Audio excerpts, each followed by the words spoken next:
So isang napakagandang balita para sa kupunan ng Milwaukee Bucks mga kaibigan kung saan tuluyan na po nilang nakuha itong si Cam Thomas ng Brooklyn Nets. Magandang move ito para sa Bucks, ito na yata yung tulong na hinahanap ni Giannis para muling umingay ang kupunan nila. Na alam naman nating isang matinik na scorer din itong si Cam Thomas at napaka-athletic din, talagang bagay na bagay tandem kay Greek Freak na paniguradong mapapalakas na dito ang opensa ng Bucks sa dagdag na Cam Thomas sa kanilang team. Ito na rin yata yung isang simulang pangako ng front office ng Bucks kaya nagpersige nga rin si Giannis Antetokounmpo na manatili ng Milwaukee. Ngayon ay official ng Bucks itong si Cam Thomas at kabang-abang po talaga ang magiging duo nila ni Giannis. Well, ayon kay Cam Thomas mga kaibigan kung bakit nga daw ang team ng Bucks yung napili niyang kupunan, kasi gusto daw siya ng team na kumbaga masasecure nga dito yung future ng kanyang career sa liga. Posibleng bibigyan pa siya dito ng hinahanap na malaki at saktong kontrata na hindi binigay sa kanya ng Brooklyn.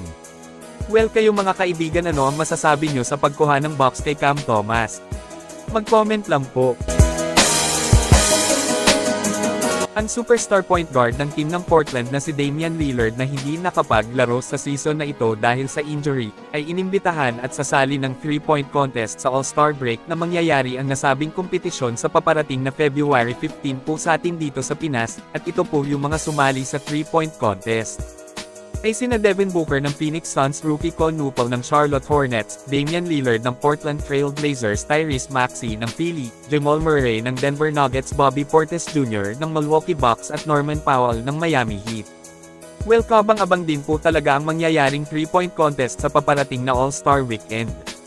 Kayo mga kaibigan, sino kaya sa tingin nyo ang mananalo sa kanila? E-comment lang.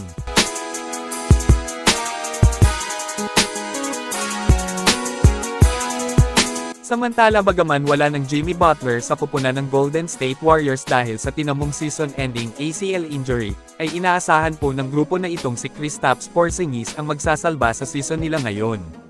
Well, ibang klase nga rin naman talaga ang bitbit na galawan nitong former champion ng Boston Celtics mga kaibigan. Isa siya sa malaking dahilan kaya napagtagumpayang makuha ng Celtics ang kampyonato noon kalaban ng Dallas Mavericks sa finals.